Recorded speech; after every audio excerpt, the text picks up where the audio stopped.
legitimar a poesia, de colocar esse material em palavras, né, no papel, é uma coisa tão marginalizada no nosso país, né, que é um país de não leitores, né? Nós vivemos um país que as pessoas, infelizmente, não consomem livros, não respeitam também esses artistas, não tem um certo respeito, né? Muito marginalizado, sempre foi, né? O Ali Salomão falou tanto sobre isso, tantos outros poetas, a própria Ana Cristina César, Caio Fernando Abreu, Hilda Hilst. A gente vê nessa literatura, né, pessoas assim, indignadas. Por que não me leem? Por que não escutam aquilo que eu tenho para dizer? Né? Então, hoje em dia, assim, né, ela está conversando com a Flávia, todo mundo tem dinheiro para ir ali no boteco, tomar um drink, pagar R$50 num dia. Mas e R$50 para comprar um livro de poesia, ou seja, um livro de contos, ou um livro, né? Então, eu falei, está na hora realmente de fazer um filme, né, documental, que registre isso, né? E que, como a própria Adélia Prado, ofereça esse alimento, né? E é aquilo, a poesia, como ela própria fala, a poesia, a gente não consegue impor, né? Não consegue falar assim, ó, senta ali, vou te comprar um livro, você vai ler isso. Não existe essa possibilidade, né? A pessoa tem que estar seduzida por esse universo, tem que estar envolvida, né, por essa demanda. E esse filme, a intenção dele é propor, né, para que as pessoas sejam provocadas, instigadas a abrir livros de poesia, a ler e ter mais contato com a própria noção de humanidade, né? Eu acho que é isso que o filme fala de uma maneira muito clara, né? A emoção, o que nos faz humano, é o que está sendo esquecido, é o que está sendo negligenciado, é o que está sendo ignorado, é o que está sendo marginalizado nos dias de hoje. E aí, portanto, veio essa ideia de fazer um filme onde fosse um lugar onde as pessoas falassem sobre essas emoções e declamassem seus poemas de vida, né? Os seus poemas, a sua própria poética, a sua força motriz. Então, é um filme que nos deu muito trabalho, assim, né, Bruna? Foram 30 horas de material bruto, né, para chegar em 1h15, porque é uma pesquisa muito específica, uma pesquisa muito complexa, porque a gente poderia ter ido para vários caminhos. Então, a gente montou esse filme a partir dessa perspectiva, de que as pessoas assistam e tenham vontade de abrir um livro de poesia. Alguma relação todo mundo tem, nem que seja batatinha quando nasce. Música é poesia, né? Enfim, nem toda, mas, né, aquela história, tem poesia em tudo? Então, assim, a minha relação pessoal com a poesia é muito forte, assim, mas a gente não sai declamando poesia, né? Sendo proselitista da poesia, cada frase da vida tem uma poesia. A poesia é uma coisa muito íntima, né? Engraçado, quase que você tem vergonha de dizer que você gosta de poesia, que você ama poesia, não é? Então, o João, que é meu amigo também, jornalista, a gente é colega, era amigo e colega de Estadão, uma vez eu fiz uma matéria, que eu não lembro que filme que foi, olha que louco, em que havia poesia, as pessoas diziam poesia, e eu fiz uma página inteira no Estadão sobre poesia, essas pessoas, e o João ficou com aquilo na cabeça. Quando o Davi estava com o projeto, o João falou, chama a Flávia, porque a Flávia é uma pessoa do documentário e ela vai curtir essa viagem, porque é uma viagem. Porque, assim, a Bruna vai falar como produtora, que foi essencial para nós, porque Bruna é produtora também executiva, além de ser roteirista e montadora. A gente filmou com 0 dinheiro, não é que pouco dinheiro, o dinheiro era nosso, na sala da nossa casa, mesmo na minha casa. O diretor de fotografia é meu marido, entendeu? A gente fazia saraus em casa, não era assim? E a Ganja maravilhosa, que eu queria deixar um agradecimento, que é uma entidade do nosso filme, né, que fez o casting, fazia comidas maravilhosas, porque ela é filha de indianos.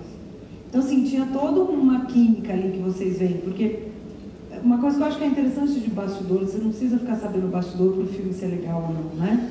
Mas aquela emoção que veio nas pessoas, ela vinha mesmo. Não é que a gente forçou, ou estava todo mundo encenando loucamente. Não. As pessoas iam falando aquela cena da Adélia, depois eu falo mais, mas deixou a gente... Mas o Davi tinha um truquezinho, que ele ia embebedando os entrevistados. Eu que conheço o material bruto, tinha sempre uma tacinha de vinho ali para estimular a verve poética ali dos entrevistados. Eu entrei no projeto mais ou menos na mesma época que a Bruna, né? O Davi e a Flávia já estavam desde lá atrás, né, fazendo a grande maioria dos personagens foram filmados há muitos anos atrás, na casa da Flávia. E esse projeto é interessante do Poemaria, que ele não é só um filme, ele também tem outras coisas, né? O Davi tem um blog, tem um aplicativo de declamação, tem canal no YouTube, né? Tem várias coisas. Tem a ideia de virar uma série, né, futuramente. E eu entrei mais ou menos nessa época que o Davi estava tentando organizar o roteiro para a gente fazer um longa, né? Então, logo em seguida a Bruna entrou também como montadora. E aí é claro que, né, documentário, o montador acaba também tendo muita mão no roteiro, e aí ela virou roteirista também junto com a gente. Acho que a Bruna pode falar melhor sobre isso também. Foi isso, era uma época pandemia, né, pandêmica. Eu fiquei ilhada com esses 24 depoimentos super íntimos, né? Eu acho que o Davi tem esse poder de chegando perto dos entrevistados, o truque do vinho também funciona. E a câmera também muito próxima, né? A gente vê a pele das pessoas, né? Uma coisa realmente muito, muito visceral. E esses depoimentos tinham cerca de 1h, 1h30 cada um, então totalizando aí 30 horas de material, com muito assunto. Realmente daria para montar de várias maneiras, armar o filme de várias maneiras.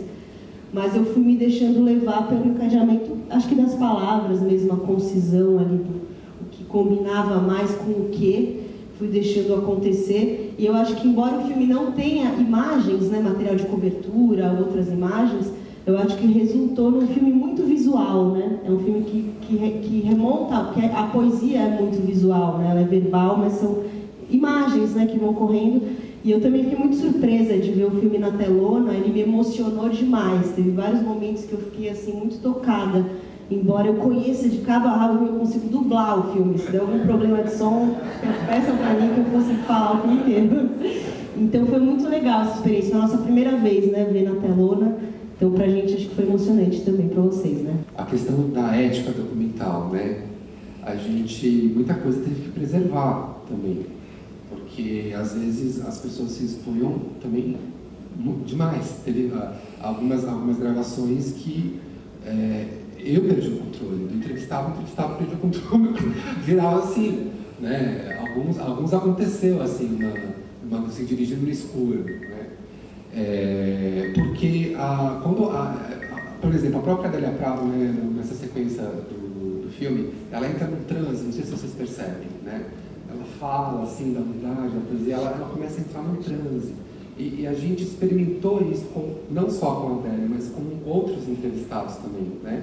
É impressionante como a gente vai falar de memória, de poesia, de poética, daquilo que é a força que faz aquela pessoa viver, como a própria Paula Cone fala, eu preciso estar em estado de criação, eu preciso estar constantemente em estado de criação, senão para mim não dá, né? E essa força que é o estado de criação é uma força que permeou todas as gravações, e às vezes a gente tinha poder sobre ela, de administrar o set, de ter tudo sob controle, e às vezes não. Fui buscar o que era mais precioso mesmo, que tinha mais interesse ali de cada personagem, de histórias da vida e como estava relacionado à poesia. E algumas coisas, inclusive, fugindo dos clichês, né? Tipo a Nanny People, né? Contando uma história triste, chorando no filme. A gente não queria que ela fosse só comédia. E teve muita comédia na entrevista dela, viu? Dá para rir bastante com a entrevista dela.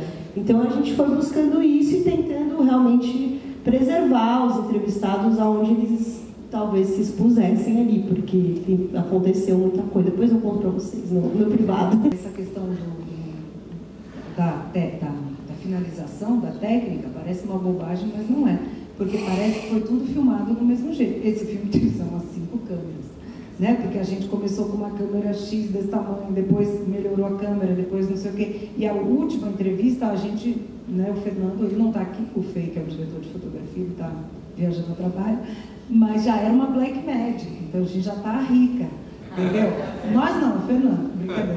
É que o Fernando trabalha com fotografia, então ele comprou um material melhor para ele trabalhar na vida dele, né? E ele prestava equipamento, tempo da vida dele, porque se a gente fosse pagar a técnica que um fotógrafo como o Fernando, né, tinha, não, mas a gente dava vinho para o marido também e convencia ele a fazer parte do projeto. Só mais uma curiosidade técnica, igual dizem que na neve tem vários tipos de branco, o filme tinha vários tipos de preto, não era igual, né? Então você ficava pulando no filme assim, o tempo inteiro, a câmera 1 para a câmera 2, você não tinha como ver o filme de uma maneira confortável. Era um filme, a finalização é outra coisa, né? O juntar os pretos, verificar, tratar as peles, então, enfim, é uma curiosidade técnica, mas é bom falar, para isso é custoso, não depende de nós, né? O trabalho técnico precisa ser remunerado. Então esse edital foi fundamental, do PROAC, da Secretaria de Cultura aqui de São Paulo, foi o que nos proporcionou esta obra, finalmente. Como o Cris comentou, ele é transmídia, né? Então ele também tinha um aplicativo, que está fora do ar, mas em breve voltará, gente. É um aplicativo para Android, onde as pessoas acessam e leem poemas e, se quiserem, abrem a sua câmera frontal para declamar para a própria câmera e automaticamente esse poema vai para o YouTube do projeto, né? O YouTube do projeto já tem 23 mil inscritos, a sua imensa maioria são jovens, e então o que a gente percebe a partir disso, né? A gente percebe que se a gente dá a ferramenta, ou seja, o acesso, como a própria Clarissa Bujan fala, né? Se a gente dá o acesso, existe esse interesse, né, do público jovem. Eles têm fome disso, mesmo não sabendo. Então, o grande desafio é fazer projetos não só como esse filme, mas como esse aplicativo, como também outros tantos projetos maravilhosos que a gente tem em São Paulo, de saraus, o Gente de Palavra, né, César? O sarau das mulheres, do Feminino Infinito, para exatamente chamar a atenção e promover a difusão para o público jovem, né? Então, acho que são várias as ferramentas que podem ser acessadas, né? O que não dá é, como a própria Adélia fala, né, para ficar nessa esterilidade. A gente precisa provocar as pessoas.